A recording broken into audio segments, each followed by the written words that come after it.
Elhamdülillahi Rabbil alemin. Ve salatu ve selamu ala men la nebiyye ba'dahu. Amma ba'd. Selamu aleyküm ve rahmetullah. Aleykümselam. Deməli, namazın təzimi dərsimiz davam edir Allahın müvəffəqiyyəti ilə. Biz keçən dərslərimizdə dedik ki, yəni həqiqətən də namaz Allah Azze ve Celle ilə qul arasında olan yəni elə bir ibadət yoxdur ki, namaza tay olsun. Namaz elə bir ibadətdir ki, qulla Allahın arasında olan elə bir ibadətdir ki, Allah Subhanahu taala onun üçün qoyduğu, yəni şərtləri heç bir ibadətə qoymur.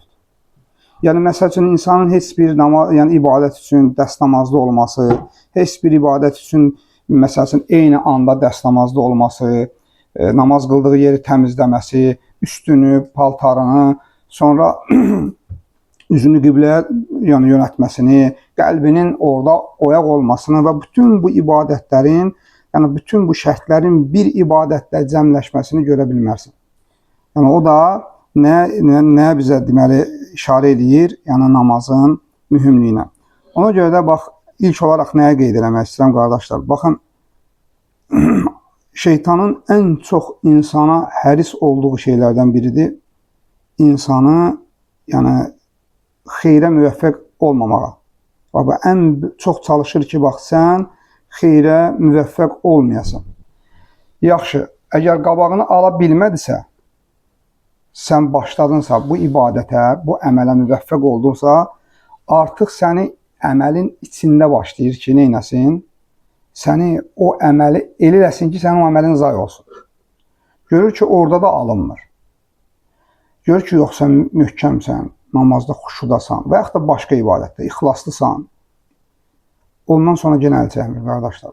Vaxtdan sonra, başlayır namazdan sonra və yaxud da ibadətdən sonra müəyyən vəsvəsələr verir ki, sənin həmən əməlini puç eləsin. Hətta vallahi adam var, illər sonra, yəni bir insan bir ibadəti bitir, 5 ildən sonra etdiyi əməli elədiyi insanın başına çaxır. Şeytanın bu boyda hərisliyinin qabağında bizim üzərimizə düşən nədir? Bizim üzərimizə düşən edəcəyimiz ibadətlərin şərtlərini, qaydalarını öyrənib, onu Allah Subhanahu taala ixlasla yerinə yetirəndən sonra onu batil edən şeylərdən də çəkinməkdir. İndi burada biz keçən dərs cəmaət namazından danışdıq, cəmaət namazının fəzilətindən danışdıq, ki, cəmaət namazına getmək lazımdır. Namaz əhəmiyyətindən danışdıq, namazın Allah qatında olan fəzilətindən, bunların hamısını bildik. Yəni bir insan bildi ki, həqiqətən də Allah Subhanahu taala ona elə bir əzəmətli ibadət nəsib edibdir ki, bu insana elə bir ki, sanki Allah tərəfindən verilən nədir? Sanki bir ən böyük neymətdir ki, ona izin verir ki, onun qarşısında gündə 5 dəfə onunla neynəsin? Danışsın. Bunu bildik. Və sonra bildik ki, bunu cəmaət içində yerinə yetirmək əlavə nədir? Yəni, əlavə bir fəziləti var və insana vacib olan hissəsi var. Və sonra da nə öyrəndik?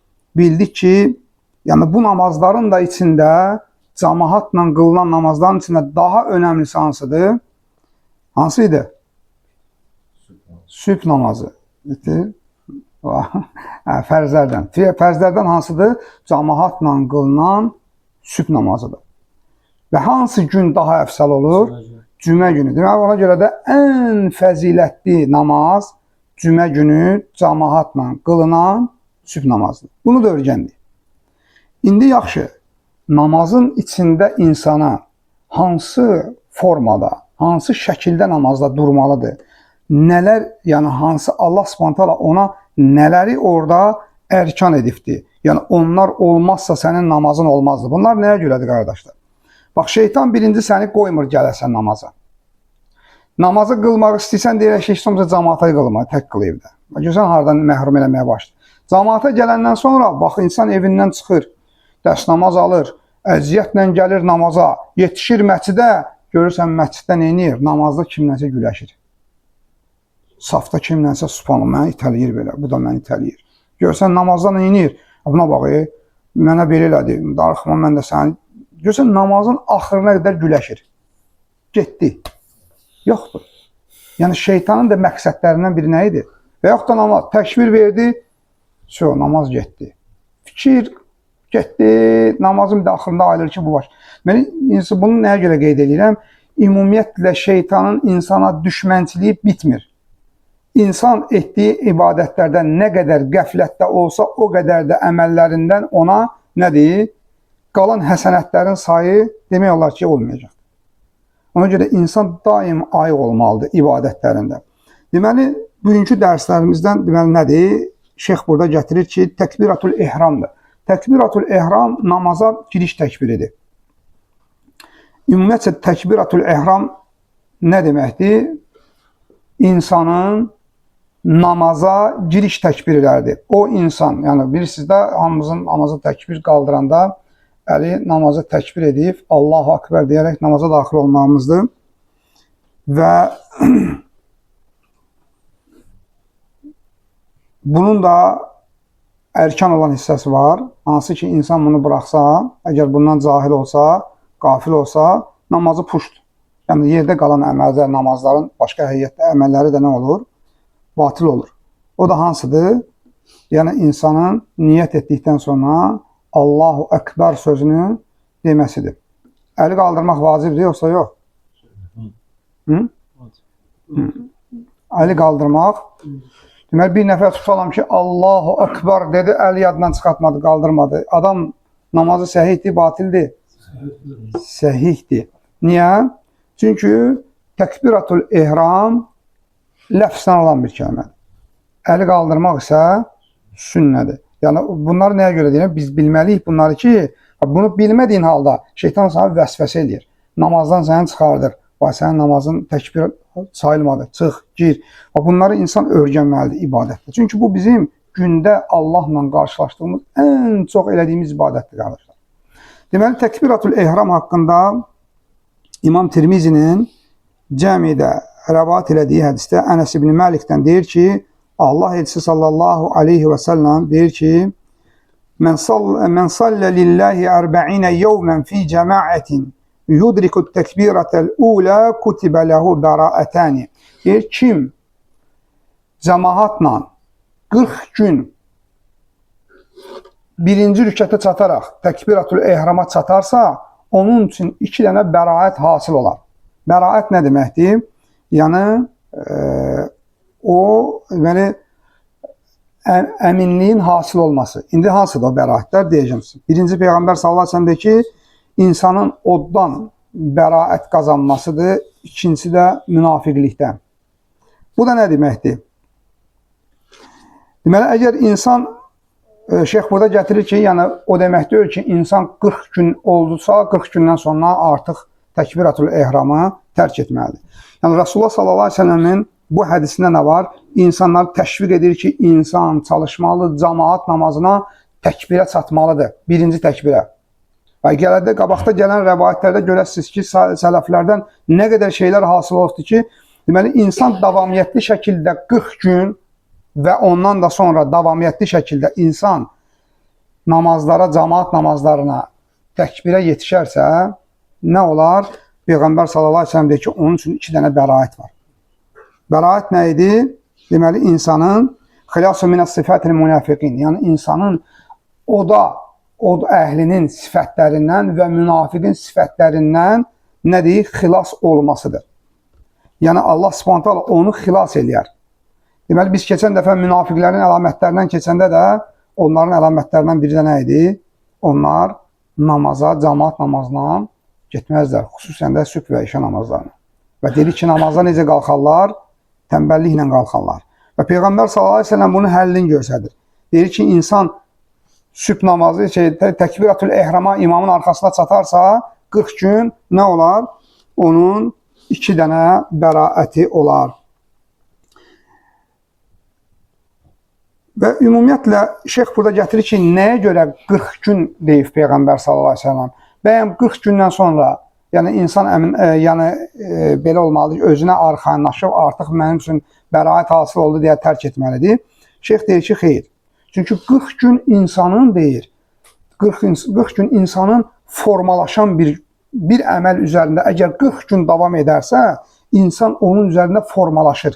O əməl ona sevdirilir və bir daha onu tərk etmək ona nədir?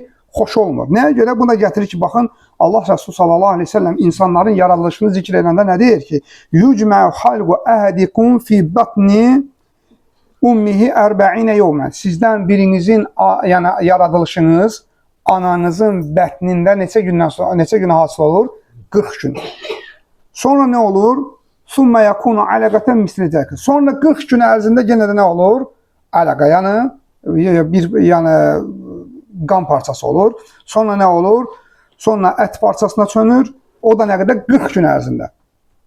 Sonra nə olur? Sonra ona ruh üfürülür. Şeyx Abdurazaq Hafizahullah bunu nəyə görə gətirir? Deyir ki, əgər insan 40 gün bir əməl üzərində davamiyyətli şəkildə gedərsə, xoşlamadığı halda, sevmədiyi, nəfsinə ağır gəldiyi zaman, deməli nə olar? O 40 günə o tərbiyələşir. Necə ki, insan ana bətnində, yaradılışında tərbiyələşdiyi kimi. Aydın oldu. Ona görə də yəni burada 40 gün Peyğəmbər sallallahu əleyhi və səlləmin dediyi, yəni hasır deyil. Yəni o demək deyil ki, 40 gün oldu və salam insan müjdələndi artıq. Və sonra gətirir ki, ümumiyyətlə sələflər deyir, şeyx gətiriblər, sələflər bu məsələ o qədər diqqətlə riayət edirdilər ki, deyir, Vaki İbn Cərrahdan deyir, Vaki İbn Cərrah deyir ki, Ə'məş deyir ki, 70 ilə yaxın deyir, birinci təkbiri deyir, tərk etməmişdir. Deyir. Baxın, vallahi, yəni 70 il deyəndə bu adamın göründüyü neçə 70 il ibadətdə belə olub. Bunu gör neçə yaş olubdursa, bu adam cəmaət namazında yəni imamı təkbiri deyir, buraxmamışam. Həmişə deyir, nədir? Heç vaxt deyir, yəni imamdan sonra namaza daxil olmamışam deyir. Sonra deyir ki, başqalardan gəlir ki, Qassal deyir ki, mən deyir, öz əmimi deyir, onu hələm indiyənə qədər deyir, birinci təkbiri tərk etdiyini görməmişəm ki, o gəlsin imamdan sonra daxil olsun. Və həmçində Səid ibn Museyyib də deyir ki, 50 il deyir, məni deyir 50 il deyir, təkbiratul ehram deyir. Mən 50 il təkbiratul ehramı deyir, imamın arxasında deyir, tərk etməmişəm. Yəni 50 il mən imamla birlikdə neynəmişəm? Namaza deyir, imamla bir daxil olmuşam. Və sonra nə deyir?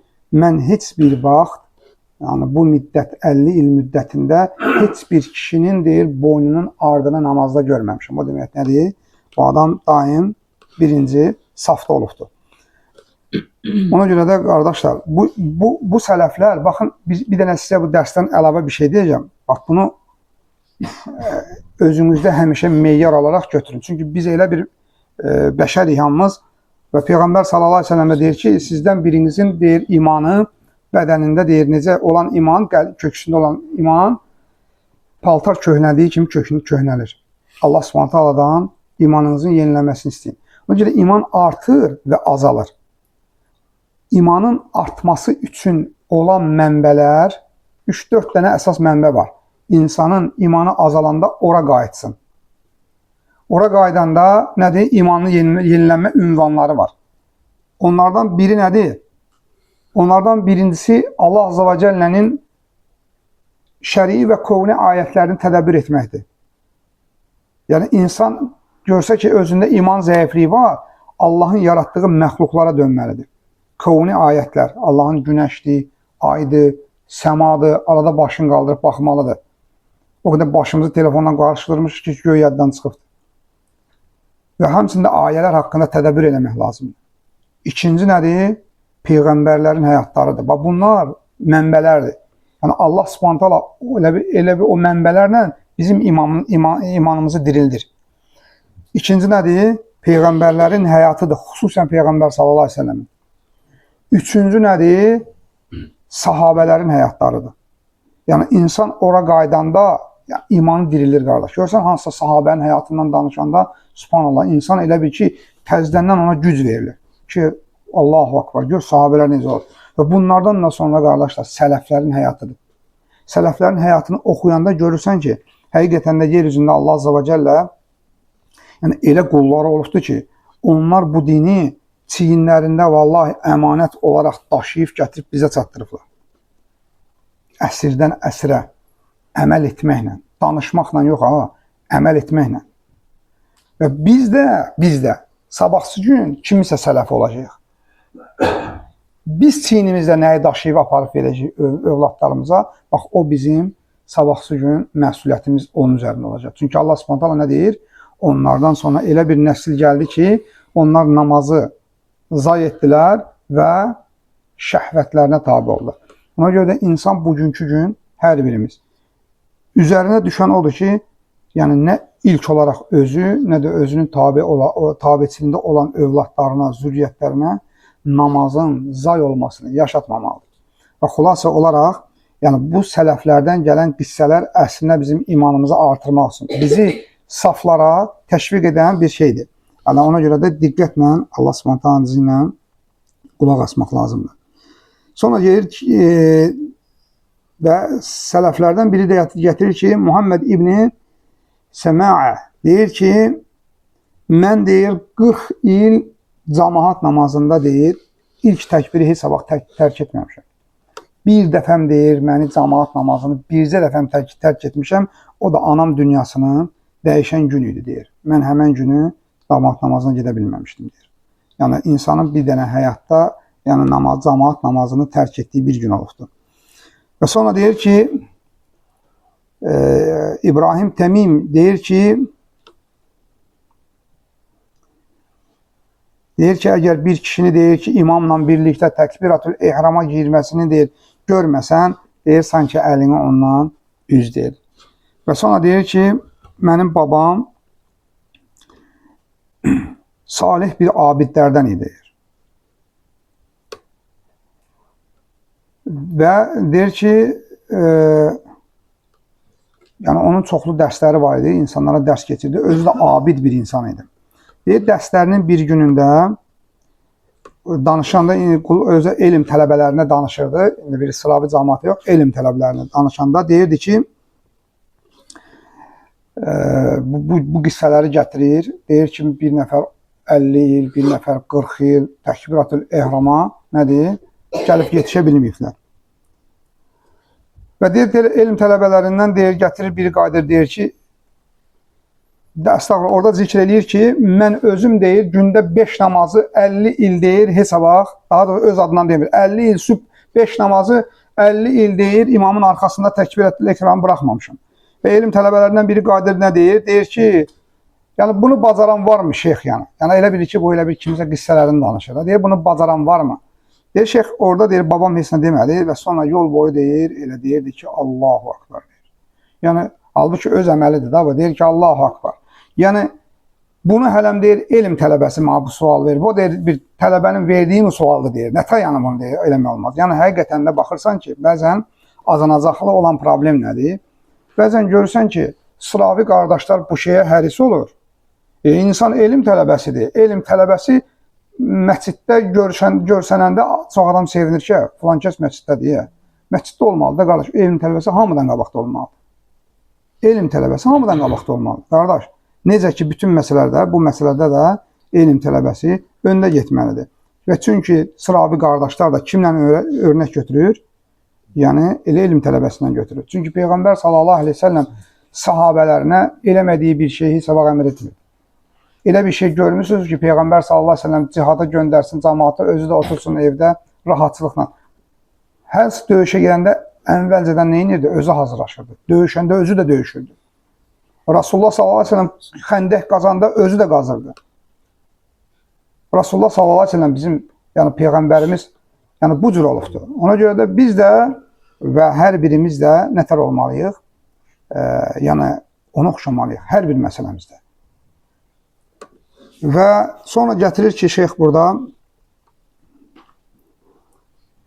namazda olan tumaninə, yəni itminən, sükunət deyirlər ona. Peyğəmbər sallallahu aleyhi ve sellemin və bütün namazın vacibləri və ərkanları da o hədisdən çıxıbdır. Çoxsu oradan gəlir. Hədisun musi'is-salə deyirlər ona. Namazını pis qılan sahabə. Şeyx Albani deyir ki, yəni bu hədisin adını deyir, əl-muxti fis-salah deyin ki, namazda xata edən sahabədir, adam deyin. Çünki sahabə deyir, namazı pis qılmazdılar, bilməyibdi da, ona görə deyir. Ona görə sahabəyə pis qılan adını qoymayın.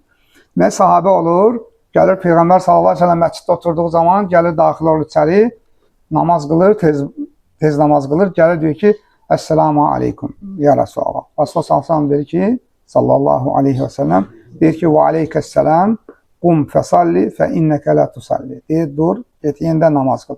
Sən namaz qılmamısan, deyir. O da gedir, bir də qılır. Gəlir, deyir, Əssəlamu aleykum. Deyir ki, və aleykəssəlam, qum fəsalli fə innəkə lə tusalli. Bir də qaytarır, get, sən namaz qılmamısan. Yenidən qıl.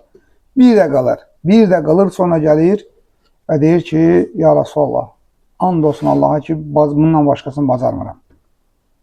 Və Peyğəmbər sallallahu əleyhi və səlləm deyir ki, məni öyrət. Allah Rəsul sallallahu əleyhi və səlləm ona namazın qılma təhərini öyrədir və buradan namazın şərtlərini, ərkanlarını bu hədisdən çıxardılar. Və baxırsan ki, Peyğəmbər sallallahu əleyhi və səlləm həmən insana nə dedi? Sən namaz qılmamısan, get yenidən namaz qıl. Buna görə insan bilməlidir ki, namazda olan sükunət onun namazının nəyindəndir? Ərkanlarındandır. Bir insanın namazında sükunəti olmazsa, onun namazı batildir. Yaxşı, nədir o? İnsanın yerinə yetirdikləri namazın hərəkətlərinin biri tamamlanmamış digərinə keçməsidir. Bəzən görürsən, insan neyniyir? Daxil olur namaza, yəni özüm şəxsən nə qədər adam görmüşəm. Rukuya gedir, rukuya çatmamış yolda bir dənə də qayıdır. Qiyama çatmamış bir dənə də səcdəyə gedir. Səcdədən qalxmamış bir də səcdəyə gedir. Yəni, səbəblər nədir? Görürsən, ya bilmir, ya da ki, namazda tələsir. Tələsir, yəni Peyğəmbər sallallahu əleyhi və səlləm indi gələndə görəsiniz nə qədər ağır hədislər var bu haqqında. Çünki Peyğəmbər sallallahu əleyhi və səlləm başqa deyir, hədisdə nə deyir? Deyir ki, ən pis oğru öz namazından eləyən, oğurluq eləyəndir. Yəni, baxın, sizdən birimiz, yəni hər birimiz də, bizdən hər hansı birimiz, kimsə bir oğurluq eləsə, ona nətər baxarıq? Bu adam oğurçudur, bəyan eləyim bunu, düzdür. Amma Peyğəmbər sallallahu əleyhi və səlləm oğurların ən pisi deyir. Ən pis oğru öz namazından oğurluq eləyəndir. Ən pis oğru. Yəni, buna biz ondan da şiddətli yanaşmalıyıq ki, yəni namazından olunan oğurluq ən pis oğurluqdur. Və baxırsan ki, Peyğəmbər sallallahu əleyhi və səlləmin sünnəsində çoxlu deyir, bu məsələdə olan hədislər var ki, Allah Rəsulü sallallahu əleyhi və səlləm bunlar haqqında çəkindiribdir və buna çox şiddətlə yanaşıbdır. İmam Buxari və Müslimin Ənəs ibn Məlik radiyallahu anhun rəvayət elədiyi hədisdə deyir ki, Allah Rəsulü sallallahu aleyhi və səlləm dedi ki, ətimmur ruku'a və sucud. Rukunu və səcdələri tamamlayın. Və namazda da səcdə və ruku da yalnız nə ilə tamamlanır? Həmən o sükunətlə. Və sonra deyir ki, İmam Əhmədin və həmçində İbn Məcənin səhih olan yəni sənədi ilə Əli ibn Şeybənidən rəvayət edir ki, Allah Rəsulü sallallahu aleyhi və səlləmin arxasında namaz qıldım. Və Peyğəmbər sallallahu aleyhi və səlləm namazın sonunda gözünün ucu ilə arxaya baxdı. Bir insanın düzgün şəkildə namaz qılmadığını gördü. Yəni ki, ya salamımı mı, ya rukudan qalxdığını mı, hansısa bir şəkildə nöqsan elədiyini gördü. Hansı ki, o öz namazını yəni düzgün qılmırdı, yəni belini düzəltməmişdi. Peyğəmbər sallallahu aleyhi ve sellem namazı bitirdikdən sonra deyir ki, Ya mə'şərəl müslimin, la salətə limən la yuqim sulbəhu fir-ruku'i və sucud. Yəni, bir insanın rukuda və səcdədə belini düzəltməyən insanların namazı yoxdur. Yəni, insan bilməlidir ki, o cür namazı qılmaqdansa, bil ki, qardaş, onu qılmamağın hökmündəsən. Ona görə namazlarda tələsmək lazım deyil. Ümumiyyətlə, keçən dəfə biz dedik ki, namazdan tələsmək, və yaxud bir söz demək, şeytan hərisdir, səni yəni məhrum edəsən, o sənə əcrlərdən. Bəzən insanın namazında elə problemlər yadına salır ki, görürsən ki, Bu namazı qılım qutarmayı gedim o işin dalınca. Baxırsan ki namazı da bitirir. Sonra da gedir misal üçün hansısa işin dalınca getməli də. İnansan bəlkə də bir 20 dəqiqə, yarım saat orada astanovkada gözləyir, probkada gözləyir, hansısa bir maşının nəysə xarab olur gözləyir. Görürsən ki lazım olacaq şey müddəti tamam olunca vallahi Allah Subhanahu bir şeyin olmasına məqam qoyubsa orada bitəcəkdir yəni. Sən namazından kəsməklə oradan heç nə əldə edə bilməyəsən. Ona görə insana gəlir hərisliyi ilə nə edir? Sənin namazda məhz sən namazı tez qılasan və istəyir ki, sənin namazın ümumiyyətlə batil olsun. Və sən də bundan cahil olanda, bilməyəndə nə olur? Yəni namazdan heç bir əlində nə savab, hətta günahla çıxırsan namazdan. Ona görə də insan bilməlidir ki, yəni namazda olan itminən, yəni namazda olan sükunət nədir? Namazın ərkanlarındandır.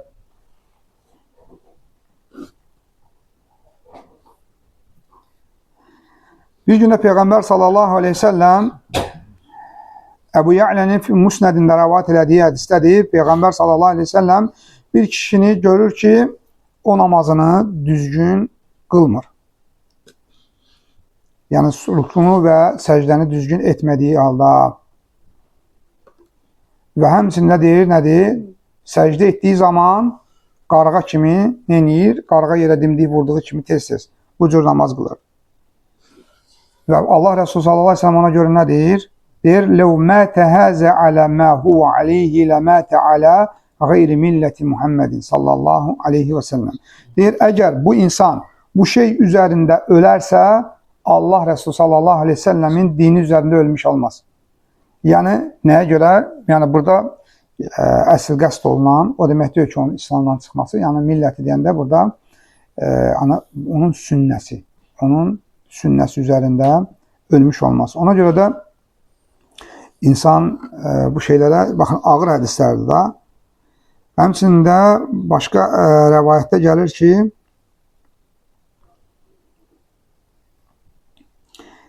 daha doğrusu şeyx burada gətirir ki, həqiqətən də hər bir müsəlmana vacib olan hissəsi hansıdır? Öz namazlarını qorusun və onu kamil şəkildə yerinə yetirməyə həris olsun. Çünki Allah Azza və Cəllə möminlər haqqında deyibdir ki, Müminin surəsində qad əfləhəl müminun. Möminlər neynədilər? Nicat tapdılar. Əfləhə, fələhə uğradılar. Yəni nə deməkdir fələh? Yəni həm dünyada, həm də axirətdə sevdikləri şeyləri əldə edib, qorxduqları şeylərdən də qorunmuş olurlar. Yəni.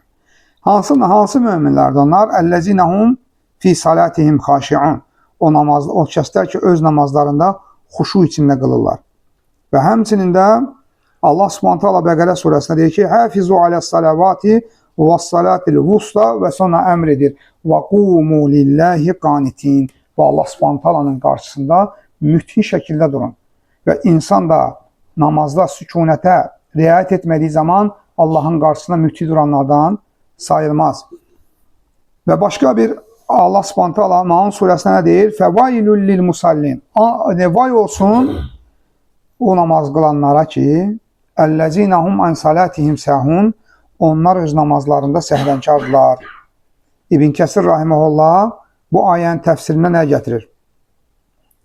Yəni onlar nədən səhlənkardılar? Onu ilk vaxtında yerinə yetirməkdən. Bu da daxildir onun içinə. Sonra namazı xuşusuz qılmaq. Bu da onun daxildir onun içinə.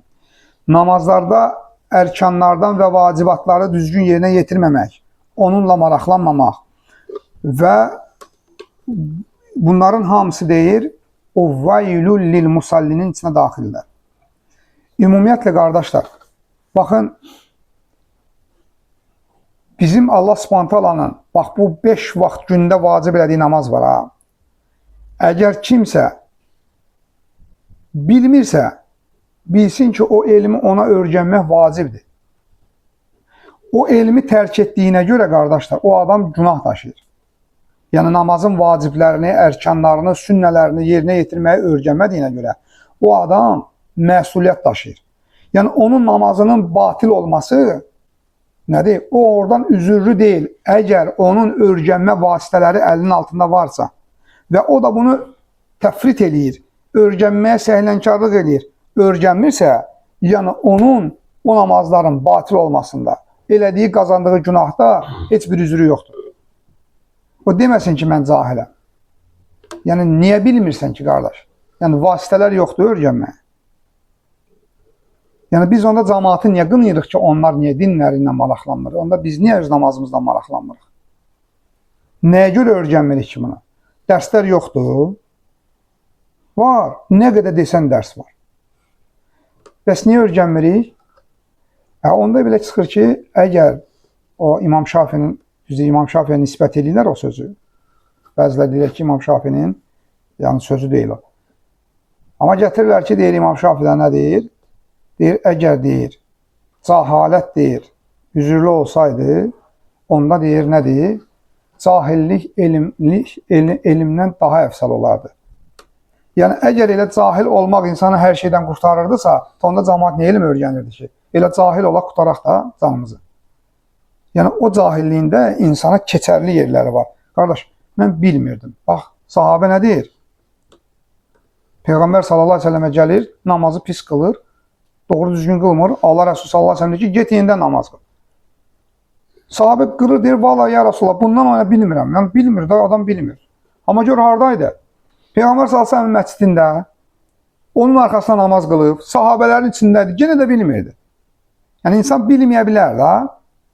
Amma yəni, bax, insan, qardaşlar, bu qədər dərslər olduğu halda, əlimizin altında bu qədər yəni, vasitələr olduğu halda, Allah Subhanahu taalanın bizə əmr etdiyi namaz haqqında bu qədər yəni, səhlənkar olmağımız bizim üçün üzr olmayacaqdır. Niyə?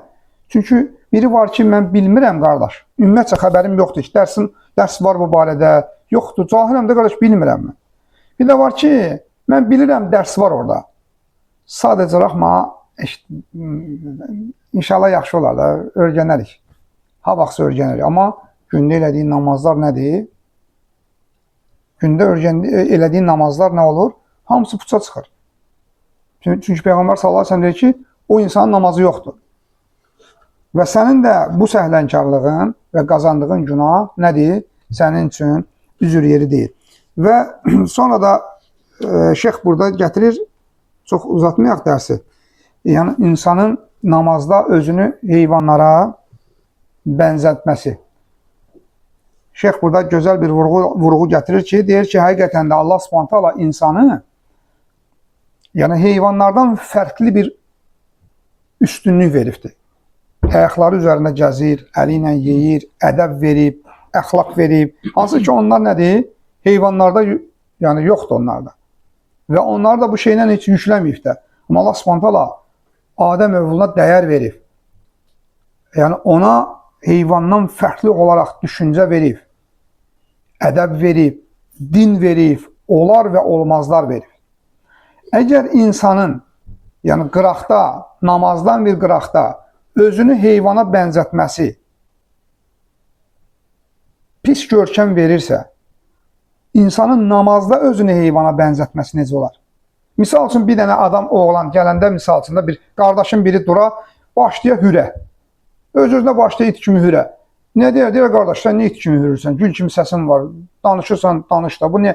Məsəl üçün də, düzdürmü? Və yaxud da görsən, lap elə özümüzə götürə, elimizdən, obamızdan götürə. Biri möhkəm qışqıran deyir, belə düzdür, beyədəb olsa da, deyir ki, nə eşək kimi anqırasan? Çünki eşəyin səsi biraz beyədəbdir, pis çıxır, ona görə. Görsən, insanın öz fitri xislətlərindən qırağa çıxanda heyvani xislətlərə oxşuyur.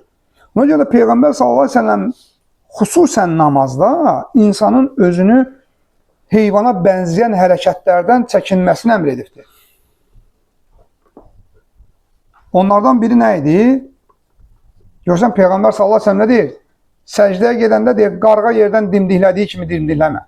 Dən yerdən dimdiklədiyi kimi. Adam səcdəyə gedəndə yəni, doğru düzgün getməlidir. Səcdə sən alnı yerə dəyməmiş dayaq, elə bir orada purcun qoyublar. Başı dəyən kimi qalxır. Görürsən ki, insan rukuya gedən kimi, yarım dəyən kimi qalxır. Yəni, sanki elə bir, necə, qarğa deyir, yerdən dənlədiyi kimi. Və yaxud da görürsən, Peyğəmbər sallallahu aleyhi ve sellem deyir ki, dəvə kimi, yəni, rukuya gedəndə, səcdəyə gedəndə, deyir, dəvə kimi çökməyin. və bu haqda da ixtilaf var, indi orasını demirəm. Və sonra deyir ki, səcdəyə gedəndə əllərinizi it kimi yerə sərməyin, dirsəklərinizi. Və başqa bir yerdə Peyğəmbər sallallahu əleyhi və səlləm nə deyir? Məscidə girərkən dəvə özünə yer seçdiyi kimi daim özünüzə bir yer seçməyin. Bəyənilməyən şeylərdir bunlar. Ona görə də insan Allah Azza və Cəllənin qarşısında durduğu ən möhtəbər məqamda, qardaşlar, çalışıb ən yüksək, ən kamil formada olmalıdır. Və bu bizim namazlarımızdır. Keçən dəfəm dediyim kimi, vallahi təkbirlə başlayıb salamla bitən namaz necə ki başlayır və bitir və bir də qiyamət günü açılacaqdır. Və sən o namazları hər birimiz, Allah razı olsun, hər birimiz nədir? Bax, həmən o namazlar ki var ha, burada Allah bizi hamımızı bağışlasın, səhlənkarlıqla, hansısa bir formayla, yəni düzgün qılmadığımız namazlar var ha. Bax, gözümüz tərəzidə həmən namazları axtaracaqdır. Görüm, ya Rab, məni qutaracaq oddan. Ona görə bugün namaz qılanda namazını qiyamət günü səni qutaracaq namaz kimi qıl. Yoxsa vallahi görəsən ki, o namazlar qiyamət günü sənin əleyhinə gələcək. Baxarsan, fərzlər gəlir, heç nə yoxdur. Ona görə də Allah Azza və Cəllədən istəyək ki, Allah Subhanahu taala bizə qəbul edəcək, razı qaldığı namazlar əta eləsin.